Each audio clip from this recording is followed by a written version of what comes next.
Failure is a risk, unquestionably. And he pointed to that risk when he did his report a couple of years ago. But we need to remember just how bad things were in Afghanistan and the base from which we are seeking to build. Afghanistan was the poorest country in the world. There were no health clinics. There were no schools. Girls weren't in school at all.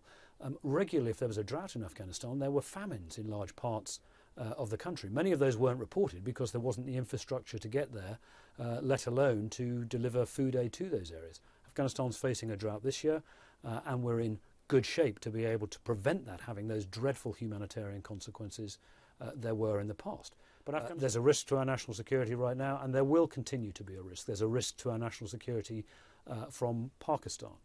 But that risk is much diminished from where it stood in 2001, when essentially Al-Qaeda and other transnational terrorists were operating freely, not only in the caves and backlands, badlands of the tribal areas and the border areas, but actually driving around Kabul in Land Cruisers. They're no longer able to do that, and obviously we must ensure that they continue to be suppressed as far as is possible. We must minimise that risk. We can't eradicate it altogether any more than we can eradicate it from Yemen or Somalia or indeed from Pakistan itself.